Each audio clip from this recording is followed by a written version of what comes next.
A big thing is trying to save $1,000 a month. You can do that. I save more than about that. Wow, nice. I do. But that's me personally. But you might not as much. It's all about you as a person and your habits. Do you want to just eat more Western food? Do you want to go out and drink? And then that's obviously going to change a little bit. I budget a little bit more, but I still have a great time. What would you say, since you've been here about a year, have been some of your favorite experiences since living in Vietnam? Other than actually teaching in the schools, which I've had great experiences from, just traveling around. I've got traveling to all these places. Since I've actually come over, I've been to Thailand twice, Philippines twice, Cambodia, I did that for like 8 or 9 days. And I've also went to Hanoi and Cat Ba and Halong Bay. So Wow. I've been to all of those. I'm just going on vacation. I'm having a great time. I'm living comfortably and I'm still having all these extra luxuries like many vacations a year.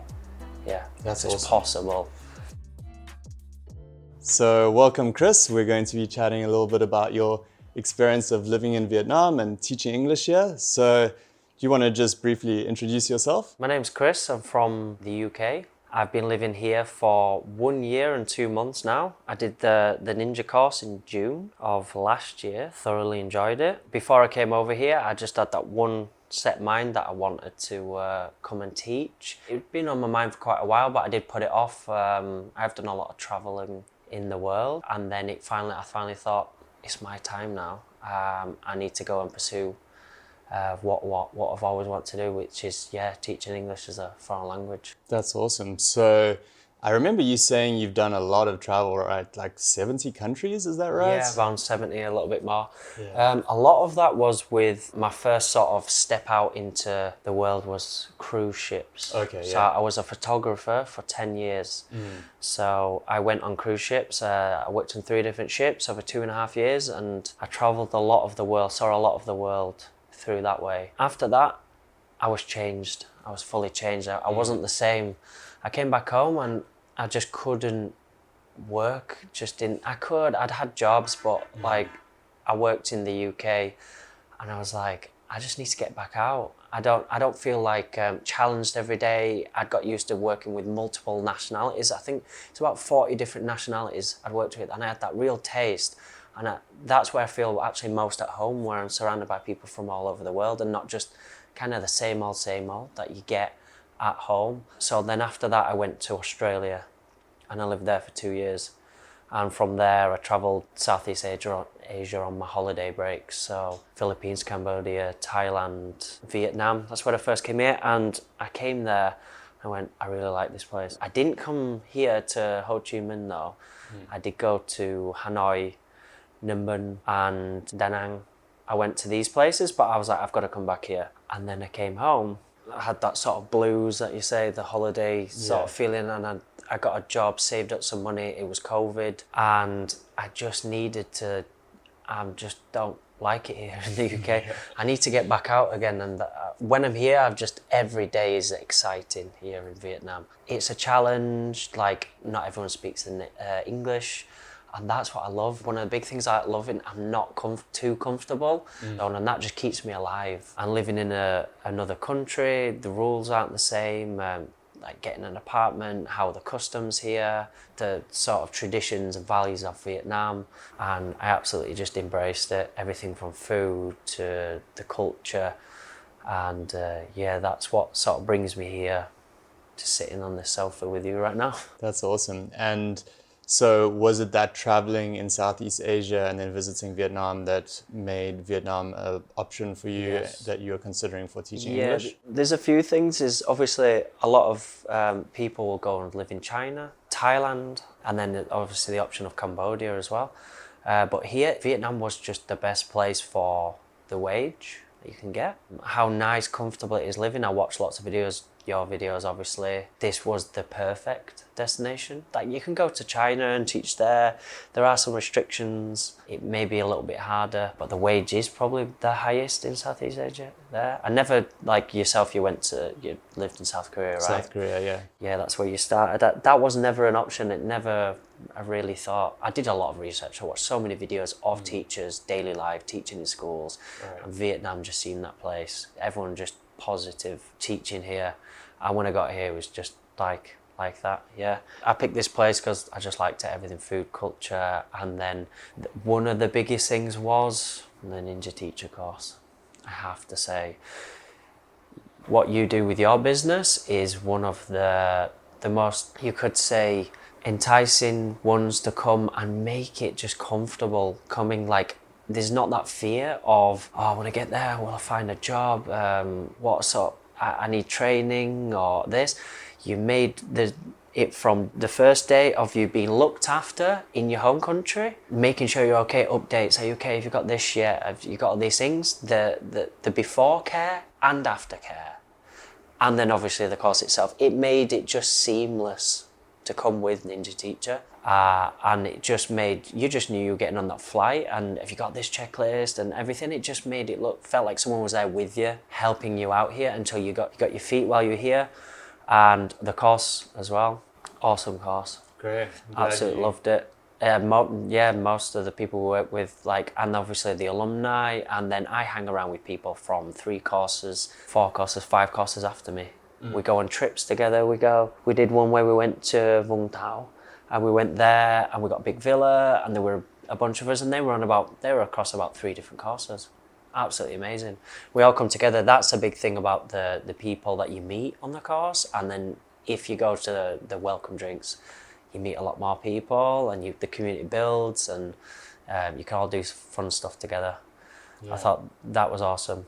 Yeah, I'm glad you feel like that. Yeah, we're just at the one on Saturday and met all the newbies who've just arrived, and it is a nice thing when you're living in a new country. You want to have that support system, right? And that help with moving here, all of that stuff. Yeah. I will say one of the biggest things about the course is obviously you come very good teachers. Can't say enough about Sadie, should know that. Very good, the teachers that do the course. One of the biggest things is the contacts you have and what helps you get that job after. It's not just, oh yeah, here's your certificate, have fun. No, you're actively trying so hard to, and you have all these contacts, and you can send the emails for you on behalf of Ninja Teacher to put a foot in the door. And all the schools, they've said it many times, they accredit the Ninja Teachers. If they see you've come from there, they know how the course works, they know exactly what you've done, and they can always talk to you. And they put that as a high standard for recruiting. They go, oh, Ninja Teacher, yeah, interview, let's go. It's just because they trust in you as a company, and they know what you do and the steps you do on the course, that actually you're the top of the list. They see Ninja Teacher, yeah, you come in first. You're the top of the list. So that's one of the biggest things people don't talk about as much. Course is amazing.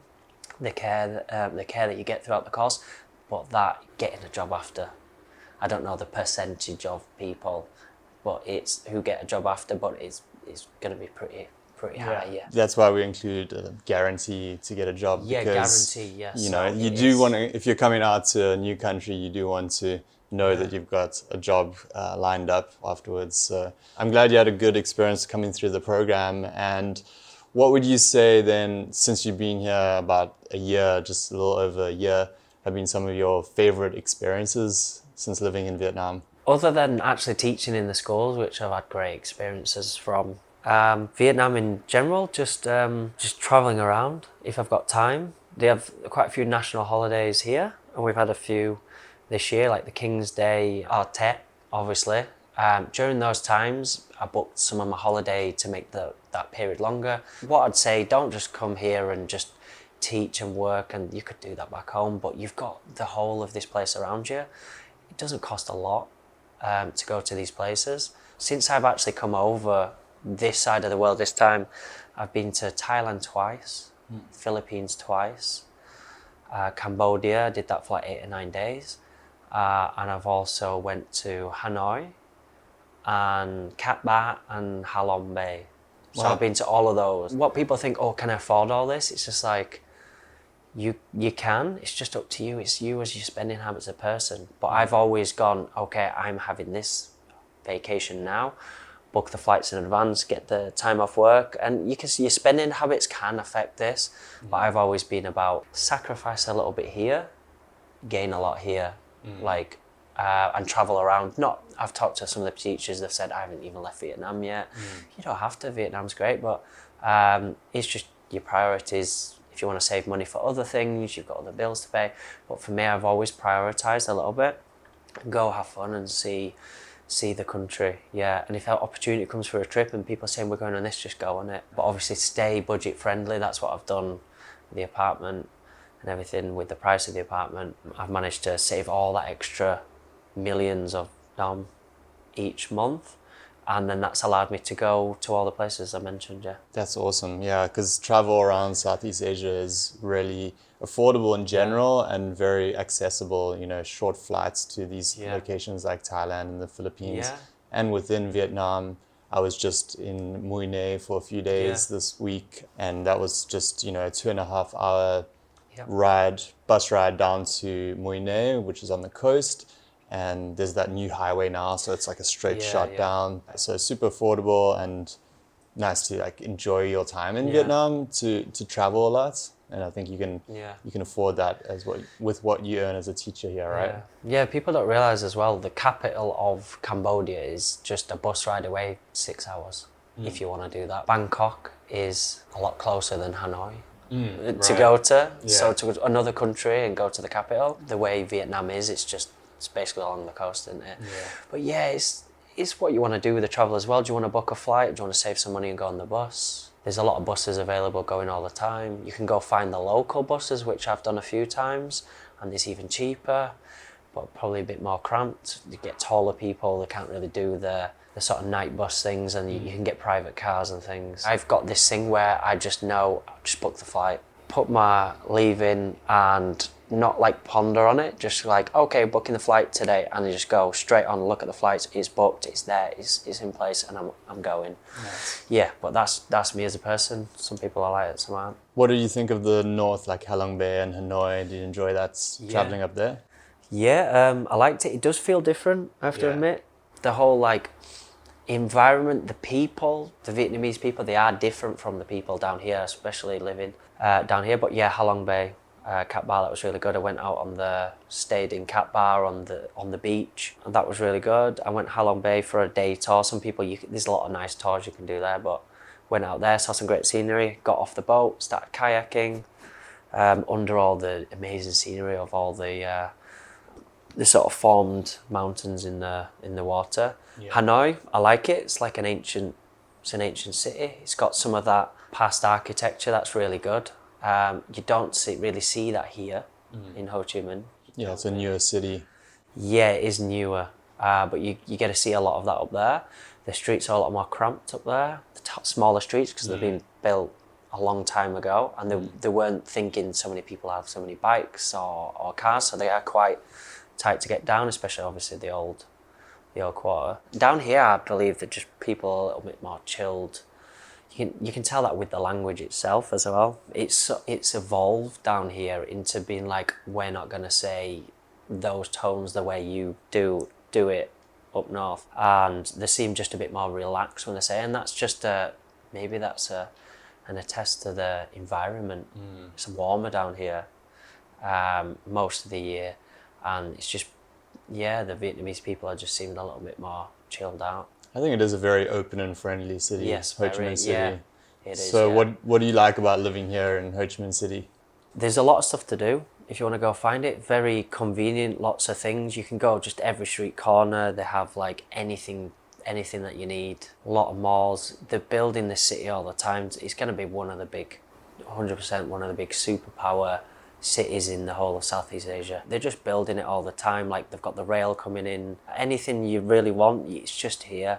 It's chilled out. The people are really awesome, friendly. You can have a bit of the more expensive side of it if you want, or you can just, you've always got those options of the people selling food on the street, small businesses. It's a place of opportunity. If you want to start a business, you can start a business. It doesn't seem like restrictions. I want to start a business on the street selling food, you can do it. No one's saying you can't do it. You want to open up this type of shop, you can do it. It seems like that real freedom to, like yourself, you'd know what it's like having a business here. It just seems like if you want to start a business, it's great for people that want to do that and they have those business ideas. This is a sort of free, open place in that sense that you can have those opportunities and to do that. Yeah, it's a very entrepreneurial city, Entrepreneurial, very. a lot of go-getters and Yeah. very young population too. Like a lot of young people in Vietnam come to Ho Chi Minh City to sort of make it in the big city. So it's got that energy to it, right? Yeah, definitely has, yeah. So how about the Vietnamese food? You enjoy Vietnamese food? I do, yeah. I'd had, the first time I came here, I had tried some, like phở and bún bò Huế. Like, I tried these sort of things. And then when I came to live here, I was like, I didn't know all this extra stuff existed. Right. I'd maybe seen some things about it, but like the amount of options is just insane for different types. You can have like, obviously your soup-based ones, and then you have your dry-based ones, and obviously your sort of chicken with your rice, like manseo. The options are just absolutely insane, affordable as well. Yeah, and it's just great. It's just great tasting. You can really tell. What I was taught was when you go to eat like pho or something, taste it with the spoon first, because that's not the rice noodles as such. It's that broth that's been passed down from generation after generation. That's their grandmother's recipe. So as a little thing, like compliments to the family. I even had a guy once go, no, and he grabbed my hand when I went for the chopsticks. Yeah. And he says, pick up the spoon, because it said that it's respect to the person, because that broth and everything they made, that's theirs. Right. And they're not all 100% the same, but they've made that and that's their families. But yeah, just the food, just a plethora. If you like it, if you don't, if you like a little bit of it, you've always got all the other options. Yeah. You've got District 2, Thao Dinh, you've got all those options of, like, there's the place you had fish and chips. That's something I missed from being back home, one of my favourite things. In there you could have fish and chips, and it had all the British food if you want that. I don't want it all the time, but a lot of the people from the US, they're just wanting to find Mexican food, so that real American food, and they find it and they just have a great time, and then they go back to mostly eating, cook for yourself, or the cheaper food that's on the street. Yeah, I also just have a mix of Western food and Vietnamese food, and Vietnamese food is great, and there's so much variety as well, right? So it's really awesome. So yeah, we are at your apartment here, and if you're watching this video, probably the video before it is going to be a little apartment tour, so you can see a bit more of what it's like here. And how do you feel about the place briefly? Like, do you enjoy where you stay? Yeah, I enjoy it a lot. As you've seen in the other one, 2-bedroom, 2-bathroom, nice spacious apartment, great view, a lot cheaper in District 9. So there is differences in living in each of the districts. I live in District 9, and it's a little bit further out the way if you're looking at it on the map. But it's just great, it's just very affordable. I like convenience. My gym's just over there, I can walk there in a minute and a half. My barber's next to that. The gym is very cheap, $3 mil for the whole year, which is like $100 for the entire year. I like convenience, budget friendly, and I like that I'm close to work. I have all the luxuries of the place I'm living in Vinhomes where I live. So yeah, I love the apartment. From your experience, is it similar to one you could get in District 2, Thao Dinh? Is it quite similar? You can get a building that's similar to this. I mean, there's literally the Vinhomes there, which is similar, and I would say it's like half the price. And it's half, for the same half thing. The price It's really affordable and good value for money. So yeah, we were chatting about that in the other video, but like it's up to you sort of like where you want to live, and if you want to get something nicer and be on a budget with how much you want to spend as well, then something like this is also a great option. Yeah, it's just, I get all the luxuries that you could possibly want with the price that I love. Like you say, almost pretty much half the price, but you get all the luxuries. But then again, there is a conversation about location. Do you want to live all the way out here? Because possibly the Vinhomes might be double the price of this one here. But if you're willing to travel 20 minutes, 30 minutes to some places that you really want to get to, then I think it's worth it. I'm close to work. I still have malls and things around here. I have everything I need here. Like I said, my gym, all the street food, I have absolutely everything I need here, and I'm close to work. So personally for me, it's the best quality for the lowest price. Yeah, absolutely. And all in 9 million, right? All in, it comes to 9.1. Yeah. I believe, which was 398 $398 something, if you're looking at it in dollars.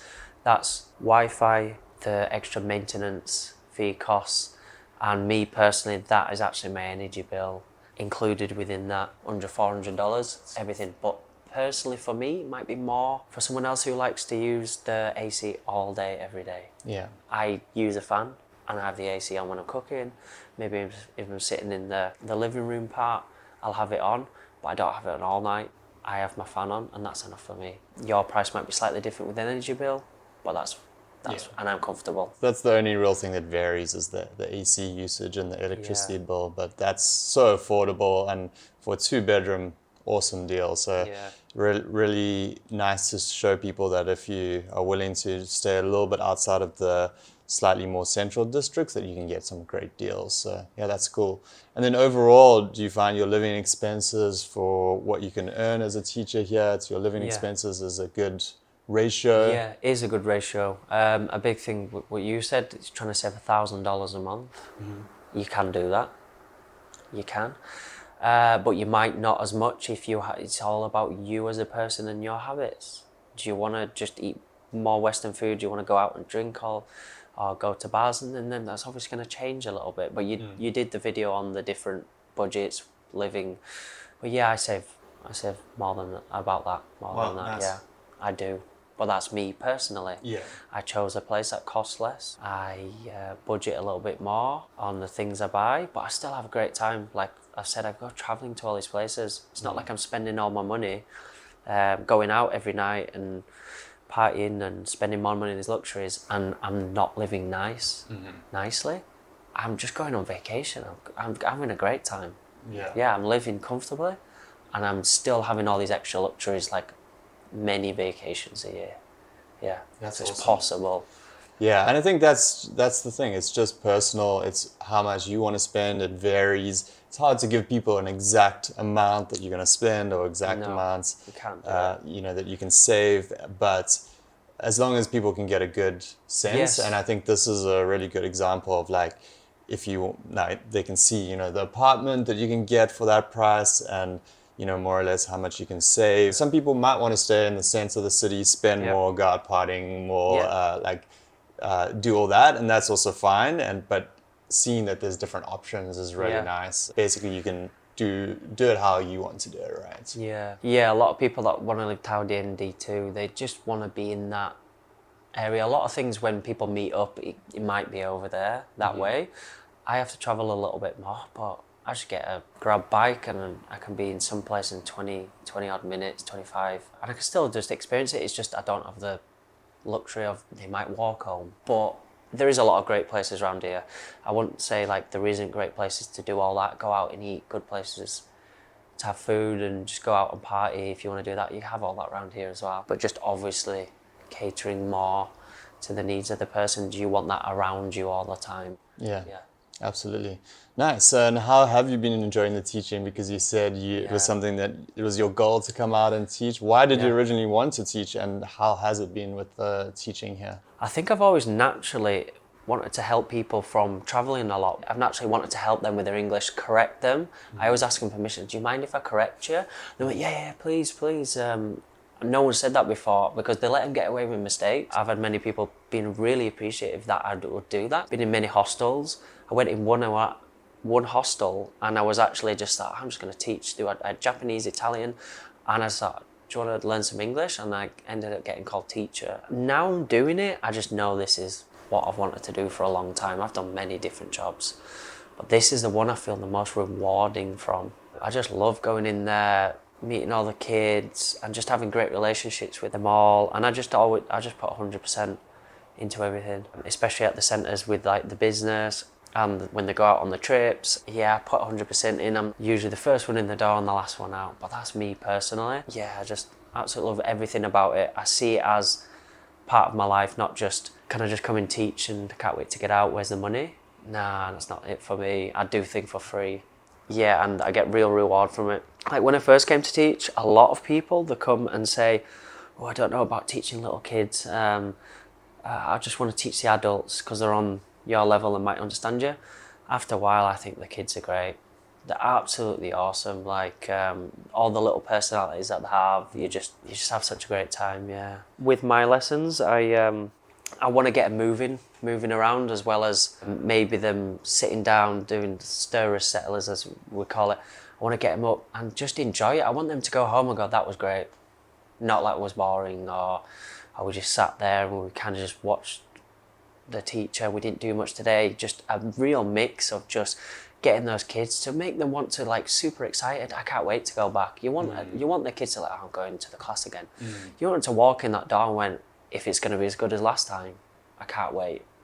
That's the sort of impression you want to give off. Just really mix these different things up in your class and just make it memorable. And then once the lesson's finished, go downstairs or just hang out with the kids. Parents are there, maybe go say hello to the parents, just go all in and just be like, I'm a part of this company, I'll put all the effort in, just spend that after time. Recently, some kids have been struggling. They have a tutor, and I said, I'll come in and sit with them for like half an hour or so, because I want that student up to standing in my class. Obviously, students learn at different rates and not paid for that. I'll just come in because that's in my class. That student is a reflection of me as a teacher. Yeah, I try my best with all my students, but if I can get that one up to a little bit with the reading level or pronunciation, if I can do that, I'll do that. That's really great that you put in that effort, and Yeah. I think it's one of those things where you get out what you put in too, because as you said, if you are able to make it engaging and fun for the students, I think you also have fun, and then also they are excited about learning, they're excited to see you as a teacher. So going out of your way to make classes enjoyable. And I think with ESL you can do that, because I forget that sometimes people don't know what a teaching English classroom looks like versus a classroom back home, where it's like sit at your desk, listen to the teacher. Oh, yeah. It's not like that here, right? Yeah. And then I tend to position my classrooms in a certain way, like an oval, or because I want that space in the middle. Flashcard games, I want them to like move around, walking around the room, what's this on this wall, answering the questions, all that stuff. A lot of it that I learnt from Ninja's teacher as well, and Sadie. Sadie's like a plethora of knowledge, and some of the stuff I did with Ninja's teacher I still use today. I did get there at first. I go, what do I do again? Oh, I've got the notes. And I open the books, make notes when you're doing the course. What's this activity again? How did that work? And then you bring that into the classrooms. I think a few of us did, like on the course, we went straight in and we were just straight using some of that knowledge we'd learned with Ninja teacher. But yeah, it can be daunting at first. I was very nervous when I first started. I was almost like, what do I do? And if you make that plan, like this happens at this stage, put it in just little notes and do this, the lessons run smoothly. You're like, okay, this is coming to an end. What is it? Yep. And you just look quickly, and then you're going to get the next thing out, and you get your transitions really well. But planning, some people have to plan for this lesson. Just make it fun then. Create something that you're like, I can't wait to get in and show them this today. They're going to love this. Make that not just same old, here's a worksheet, straight in and go, oh, we've got this thing where they're running over here, and not all classes are like that, but you can still do that with up to the adult classes. You can still get them out of the seats and like walking around the room. You can still do all this. And I always challenge myself, the ones that you use for adults, can you really pull that down to a level of these kids that can't speak English that well, or the little kids? And I've always challenged myself and put in the ones that are too hard for them, but I've tried it. So I did that yesterday with like 6-year-olds, and they managed it. The books are obviously easier that they're reading from, but one kid is reading and they're listening and they're running and finding it. You can always put any activity and bring it up a level, bring it down a level. I had like 5-year-olds that can't really say anything. I've got them walking around the room trying to read on the wall, or just copying what's on the wall, different vocab. At least it's getting them looking and forming the letters. So that's a big thing. Don't be like, oh, they won't be able to do this. Who says? How about have a go at it? Challenge yourself. Challenge them, and the more you challenge them, but when they get up to those higher levels, they're going to be like, oh, I've done these sort of activities before, and they're already just actively having fun writing, reading at 5 years old. And you can do that. Just make it fun instead of just like, here's a worksheet. You can, there's still time for worksheets, I'm not saying, but yeah, just turn that worksheet into a thing where you're walking around the room. Just make your classes as fun. But yeah, that's you as a teacher. You can follow those steps.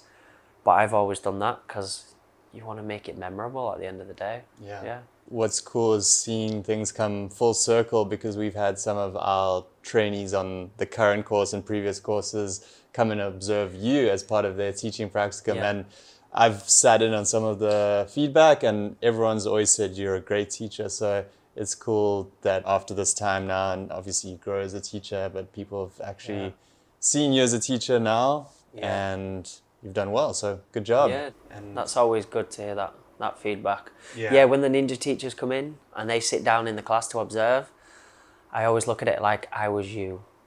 I sat down. What would I want to see? Sometimes I put on a bit of show for the ninja teachers. But like, they're here to see certain things. They want to see how the classroom works, and I try and get as much as that in.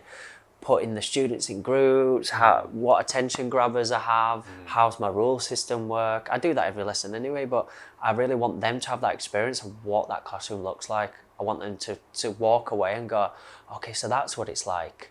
Okay, I like that he did, and I like that he did, and maybe I can learn from that. And you see him writing so many notes. It's because I had that experience when I came to observe someone. I observed him, and I actually still use some of the techniques from my first observation when I went to one of the centres from a guy. I thought it was absolutely amazing, and I talked to him after, and I was just like, note after note, that clearly works, write that down, that works. Like little things like, if you're sitting nicely, you'll get a worksheet. Like, instead of just like, teacher like this, and then the whole class is like this, they're all ready, and then you can go and hand the sheets out. Like little tiny things. I do use some of the technology with my classrooms as well, like Class Dojo. People might not know watching, but that's where it's like the digital version of your students. They're on the screen, they can get points, they can earn points if they've done really well, if they've been listening, if they've been speaking English in the lessons, they've been sitting nicely, points, and they're always working towards something. That's a key thing in a classroom. You have to have that solid rule system that runs throughout, and the kids are working towards something. I have one for having a pencil. So every student cannot wait to get a point, and they want to show you that pencil. But what happens with a student that haven't brought the pencils? I have a point for being nice and lending up. Being nice to other students. And now sometimes you have the students going, please don't bring a pencil, because I'm going to get 2 points. They're like praying that the other students don't have the pencils. So you can do these little key things to change your lessons into just absolutely solid from beginning to end. They're getting points for sitting nicely, speaking English, having a pencil. Finishing the work is a point. Not rushing the work is a point. Because they're like, they finish it, and you're like, you've clearly rushed that. It's wrong. Like, take your time. And they know if they do it all correctly, this has taken time to come up with this and come up with these point system. You'll find as a teacher that you will go, okay, I need to add that in.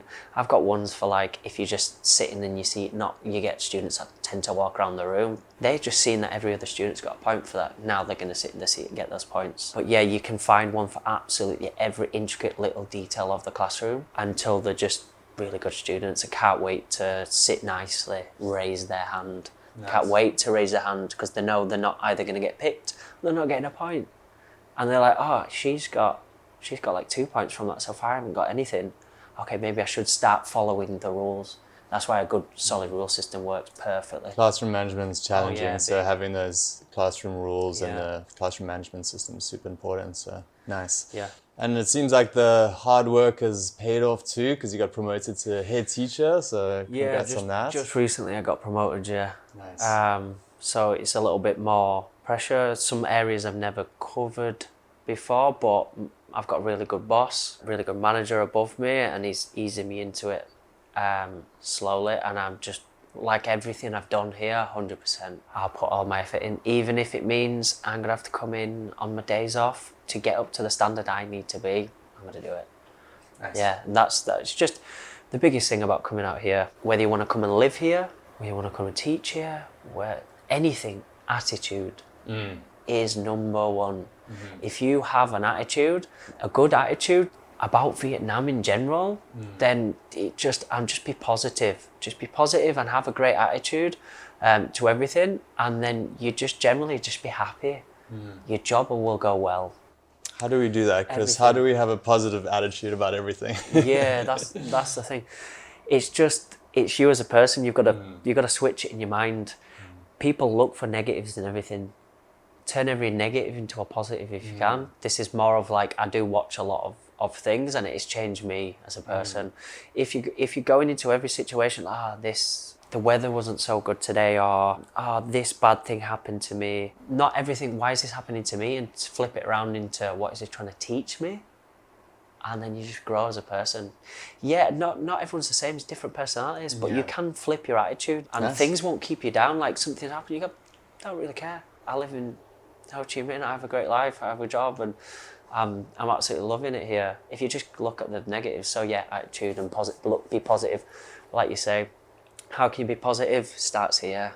You've got to start saying, flip your script around in your head and just think, today was great, I appreciate it. Because there are plenty of things that you could get stuck on when you're living abroad that are different to back home, challenges of living here, and I do think some people get stuck on those. So being a bit flexible too, right, and open-minded to things being different, I'm sure helps as well. Yeah, people will have those sort of like initial culture shock things. A lot of people are coming and living here. They've never moved away from the country. Right. Mine was a bit different. I lived in different countries and travelled, but you have a thing on Ninja Teacher of the chart that you get given. Stages of culture shock and settling it. it. It is quite accurate in a way. People like on that high at first because they're like, they feel like they're in travel mode. It's new experiences, then it sinks in. I'm living here. Things start irritating you. The traffic. Still to this day, you know what it's like driving around. People just driving up past you, not looking. But you just get used to it. I still get a little bit agitated when I'm driving. I was like, why are they just sat here blocking all this? Someone will just pull straight out into a fast-paced road and just sit there. Right. They will just sit in the road, and you're like, but you've got to understand how the traffic here works. They know that everyone else knows you're going to go around it. It's like a river. Right. The whole thing works. I explained how traffic works here. I say it's symbiotic. It means it's almost like a living organism that just everybody knows what everyone's going to do. Yeah. So it just works from, if someone walks out in the street back home, you'd think, someone walked down the street, that's dangerous. That person knows that everyone else knows that they can stand there and everything just flows. Right. Flows perfectly, and it works somehow. That's and a you good way see of the putting it. absolute insanity of the traffic here. It just flows around each other like cells. Yeah. Like, it's weird how it is, but you can get aggravated when you're not used to it. But everyone else here they're happy just on the roads. They don't seem like bothered by it. And then when you've lived here long enough, you just become a part of that. You see me going up maybe a little bit on the path or something and going down, and you see all the tricks they've got, and I'm like, you learn from them. But at first, it can aggravate you. But after a while, just embrace it. When in Rome, like become them. Become them in everything, driving, eating, everything. Do as the locals do. Oh yeah, do as the locals do, yeah. How about Vietnamese? I know you've been studying it. Yeah. How's that gone for you? And if you look around here, I can see you put the sticky notes on different items in your apartment to try and memorize things. Yeah, I take 2 lessons a week. I've done that for like maybe 11 months, 10 months now. Yes. Here, where I live specifically, you can speak it. In District 9, there is opportunity to speak it, but I've always wanted to make the effort with it. Straight away got a Vietnamese teacher. With the sticky notes stuck around the place, when you're in your apartment, unless you force yourself to go out and go, I need to learn some Vietnamese, open the laptop, I'm constantly seeing these words, and then when I know them well enough, I'll just take them off the wall and seeing how they're spelt so I can physically write it and it's ingrained in your memory. It's stuck because I know, all these words now, and when it comes to actually speaking, I do speak slowly, I have to admit. I make mistakes, but generally Vietnamese, I want to actively go out and speak it. Like I mentioned to you, there's a 7-Eleven down here, and they kind of just speak to me in Vietnamese the whole time. Not like complicated things, but it's just generally, what would you like this? Would you like that? Do you want some ice? Do you want this heating up? Do you want this toasted? Or we've got a deal on. It's like you buy one, you get this free with it. Would you like that? And I'm understanding this now, and they know I want to learn, so they just speak to me in Vietnamese. But I like that. I actually get annoyed when someone's trying to forcefully speak to me in English, and it's just like, just do it in Vietnamese. And that's part of why I'm here, to learn the language. And I think I'm obviously so far with it. It's not easy, but like I say, just embrace it, like I said with the other things. Actively go out and try. One of the biggest things I found was when you drive down the street, I started seeing all the signs for everything, and it's like I've just unlocked. It's like I've unlocked something. Right. Because now I go mattresses, bike wash, laser laundromat. They sell gold. That's a place where you can borrow and lend money.